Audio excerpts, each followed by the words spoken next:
paciente autista com muitos comportamentos desafiadores, tia Larissa, eu já não sei mais o que fazer. Na verdade, os comportamentos desafiadores, eles são um problema para muita gente. Não só para os profissionais que atuam com crianças autistas, mas também para as famílias. E, gente, tem um ponto muito importante. As famílias estão extremamente traumatizadas com as estratégias próprias da análise do comportamento para atuar e manejar esses comportamentos. E aí, o que você faz? Bom, no vídeo de hoje eu vou te explicar que é possível sim utilizar estratégias extremamente eficazes, mas que ao mesmo tempo são respeitosas. Sim, isso é possível. Mas aí, minha gente, a gente sabe que existem formas e formas. Analistas do comportamento e analistas do comportamento. E como você está aqui, se você chegou até aqui, é porque com certeza você não é um desses profissionais que ficam aplicando uma técnica sem saber o que está fazendo e causando traumas para crianças. Então, no vídeo de hoje, eu vou te ensinar que existem formas de manejar comportamentos desafiadores com base em análise do comportamento realmente validadas cientificamente, que não traumatizam a criança. Pelo contrário, que trazem vida, que trazem autonomia, porque é esse o propósito da análise do comportamento. Então, vamos lá? Mas antes, eu queria pedir para que você curtisse esse vídeo ou comentasse aqui para que eu possa entender que realmente é esse o caminho, que faz sentido para você, que é esse tipo de conteúdo que você precisa e, obviamente, para que o YouTube entenda que é relevante e possa enviar para outras pessoas que também, assim como você, precisam desse conteúdo. A primeira coisa que eu preciso te dizer é que você precisa, que você deve e que você vai reforçar comportamentos inadequados. Como assim, né? Que loucura é essa? Gente, é verdade, tá? Porque vamos lá, vamos pensar que você está nas primeiras sessões, naquele processo inicial com a criança, e aí ela quer algo que está lá no alto. E aí ela olha e ela já começa a gritar e se joga no chão, e você entendeu que ela quer aquele brinquedo lá do alto, mas você diz, de jeito nenhum. Eu estou aqui para ensinar habilidades corretas para ela, né? Então eu vou ensinar essa criança a pedir adequadamente. Eu digo assim, não, assim não. Como é que pede? Vamos lá? Vamos lá? Diga, sei lá, bola! Bola, e a criança se joga no chão e grita e bate a cabeça, né? E você já tá ficando preocupado, mas você sustenta porque você começou, né? Então você não pode simplesmente ceder ali no auge do comportamento. E essa criança começa a bater a cabeça, ela grita, ela se joga, ela já tá completamente desorganizada. E aí você diz, tá, eu não vou dar o item, não vou reforçar, mas eu vou encerrar a sessão, porque não tem como, né? Moral da história, você gastou mais ou menos, sei lá, 20 minutos, 30 minutos da sua sessão tentando ensinar uma nova habilidade enquanto a criança estava desorganizada, tudo isso em função de não reforçar um comportamento inadequado, porque parece que isso é um crime, né? Parece que você vai matar alguém se você reforça um comportamento inadequado. Mas você matou mesmo.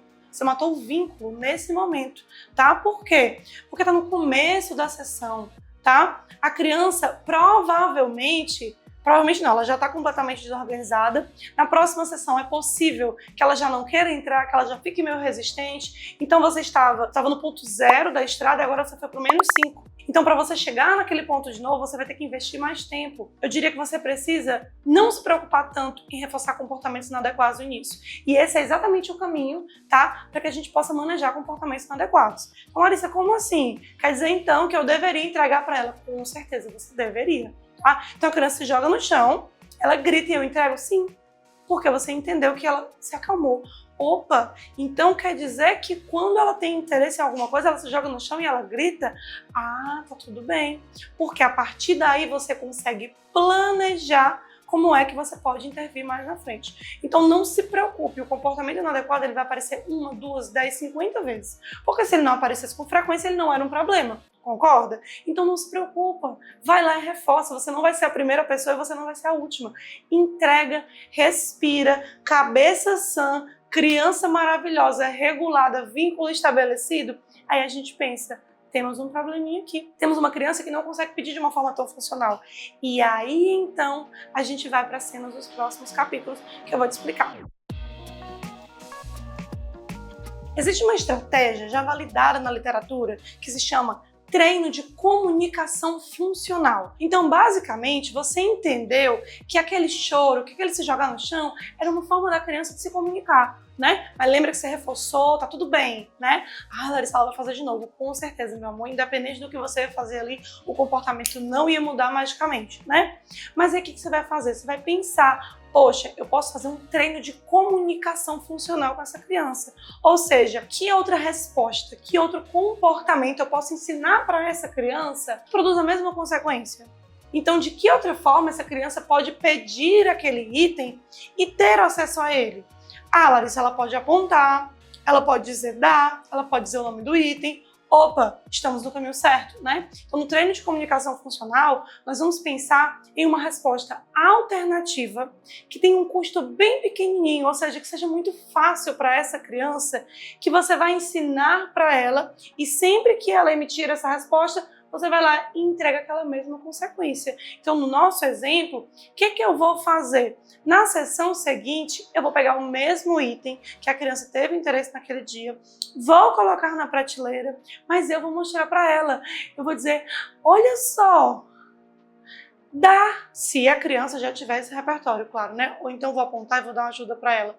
Porque aí ela está regulada, ela vai fazer aquilo ali com ajuda e imediatamente você vai entregar para ela. Então a gente deve intervir em comportamentos desafiadores, principalmente pensando na prevenção. Então, a partir do momento que você ensinou uma resposta alternativa, tá? É como se essa criança ela não precisasse, bem entre aspas, mais se jogar, porque ela sabe uma outra resposta, ela consegue apontar, ela consegue pedir e ela tem acesso àquela consequência.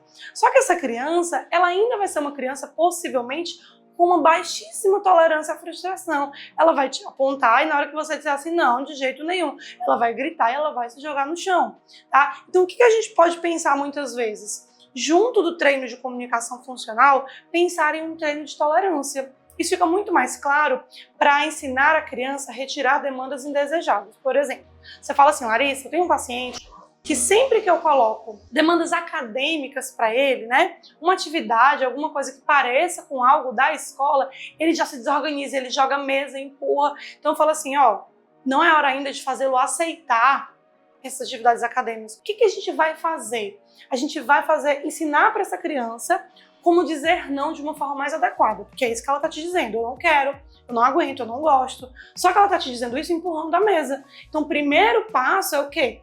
Treino de comunicação funcional. A gente pode ensinar essa criança a simplesmente dizer não. Meu Deus, então quer dizer que eu coloco a atividade e dou o modelo. Isso. Não. A criança diz não, tira a atividade.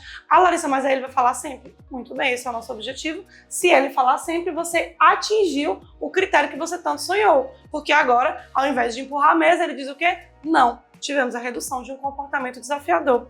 Ah, Larissa, mas eu não resolvi o meu problema, porque ele continua sem tolerar a atividade. Mas isso é um outro problema, você resolveu primeiro. E aí esse outro problema a gente vai pensar, será que essa atividade realmente está adaptada para essa criança? Está no nível que ela consegue responder?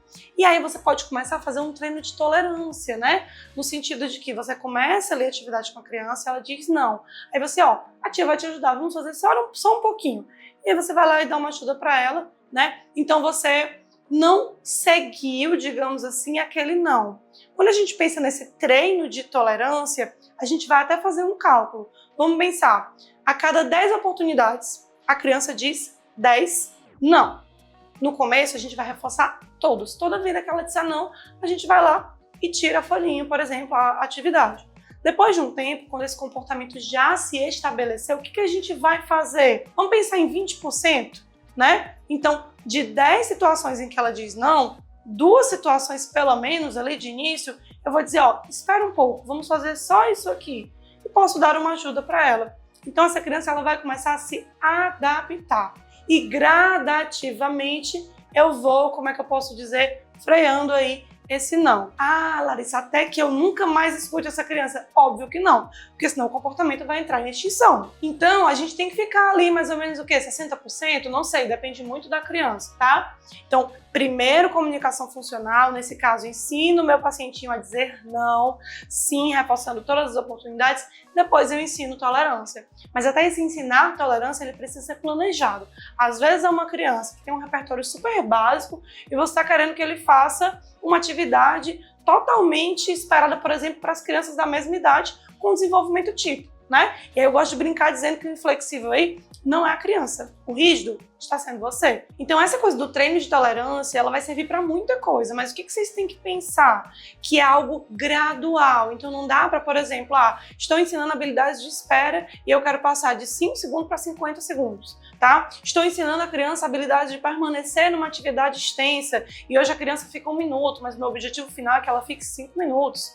Então assim, o objetivo final, tá tudo bem que ele seja realmente algo distante do comportamento atual, mas o mais importante é que você possa quebrar isso em etapas menores, que conforme você atinge o critério, você avança para a etapa seguinte até chegar na etapa final.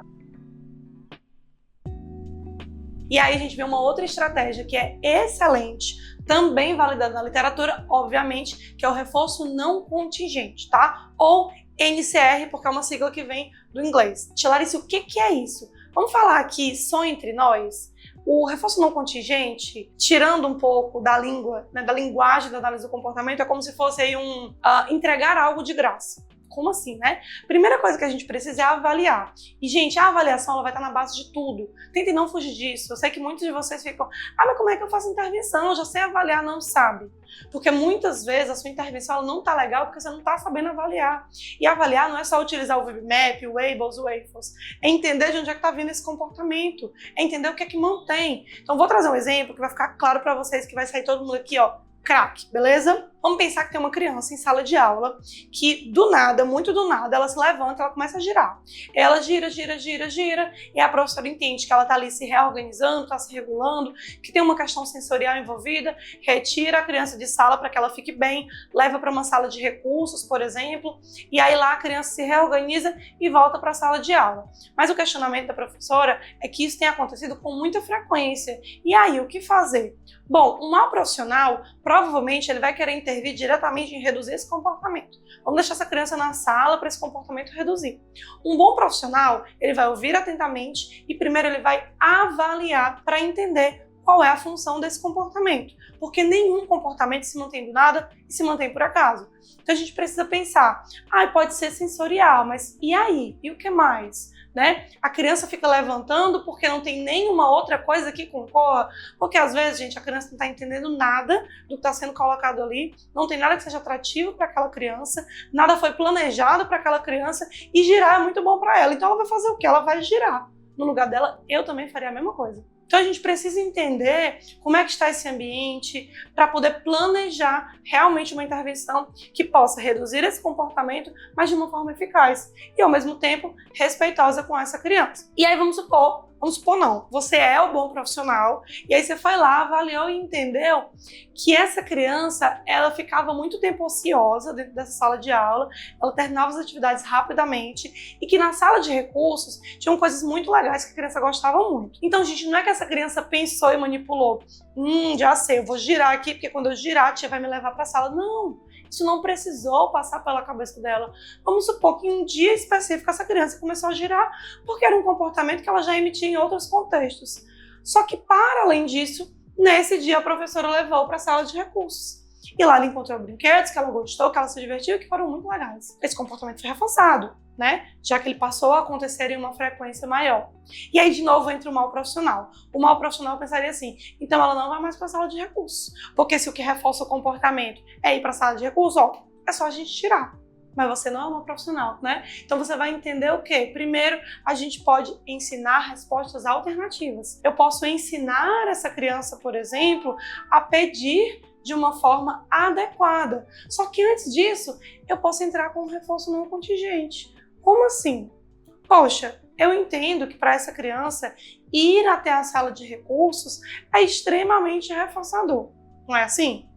Então, por que não levar essa criança até a sala de recursos sem que ela tenha emitido o comportamento de girar? Ela não fez nada, ela está ali vivendo, sendo feliz, e você diz, vamos lá na sala de recursos? Eu sei que de cara isso parece absurdo, tipo, Larissa, pelo amor de Deus, que mundo é esse que tu vai tirar a criança de sala de aula? Meu amor, o mundo que você já está tirando direto. A criança está girando o tempo todo em sala, ela está tendo zero aproveitamento e a professora, além disso, fica levando o tempo inteiro. Então a gente está simplesmente fazendo uma redução de danos. Não é assim? Então, eu estou propondo algo em cima do que já existe, para melhorar. Então, de início, você vai fazer isso de forma planejada. Como assim? Ah, Larissa, eu observo que é mais ou menos 2 vezes por aula. Uma aula tem duração de 50 minutos, então vamos pensar que a criança a cada 25 minutos aí, ela vai lá e faz isso. Então vamos pensar o seguinte, vamos estabelecer intervalos quase 3, né? Intervalinhos aí de 20 minutos. Então, com 20 minutos de aula, alguém, seja a mediadora, escolar, né, vai lá e leva essa criança até a sala de recursos, né? Então, é como se essa criança ela não estivesse privada desse reforçador, tá? Então, se ela está tendo um contato mais frequente com ele, é como se ela não precisasse emitir comportamentos que levam até esse reforçador. Como assim? Poxa, se essa criança girava e esse girar tinha função de acessar essa sala e eu já estou levando, esse comportamento vai reduzir. Aí você vai dizer, mas não resolve o meu problema? Não resolve porque a criança continua saindo muito de sala. Lembra? Resolve o primeiro problema, que é reduzir o comportamento de girar. Só que em paralelo, você pode ensinar algo que você já aprendeu nesse vídeo de hoje. Estou saindo com essa criança várias vezes. Do nada eu chego e digo, vamos na sala de recurso. Ela não está mais girando. O que falta? Tempo. Treino de comunicação funcional. O próximo passo é o que você já aprendeu. Eu posso ensinar essa criança a pedir. Ai, Larissa, mas é uma criança que ainda não fala. Ensina um gesto, imprime um cartão, na qual se ela apontar, ela vai até a sala de recursos. E o resultado disso você já conhece. Ela vai passar a pedir com muita frequência o tempo todo. Então, Larissa, eu tenho um novo problema. Calma, né? Você não tem um novo problema, você ensinou um novo comportamento. Porque a partir do momento que ela chega e ela te entrega um cartão dizendo que ela quer ir para a sala de recurso, você tem que gritar, comemorar, pular, porque você conseguiu algo maravilhoso. Você saiu de uma criança que ficava girando o tempo todo para uma criança que se comunica com você de uma forma clara. E é isso que a gente precisa. Então não dá pra gente ficar fugindo de problema, tá? A gente precisa resolver o problema. Então, a partir do momento que ela começou a pedir o tempo todo, o que a gente faz? 2 segundos, porque vocês já aprenderam.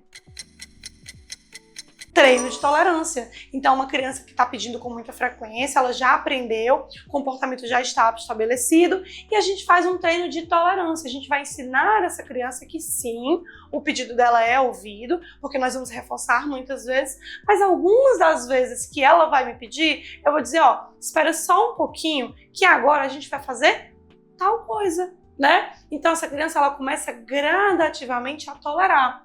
Só que aí, para a gente fechar essa parte, eu te pergunto, tolerar o quê?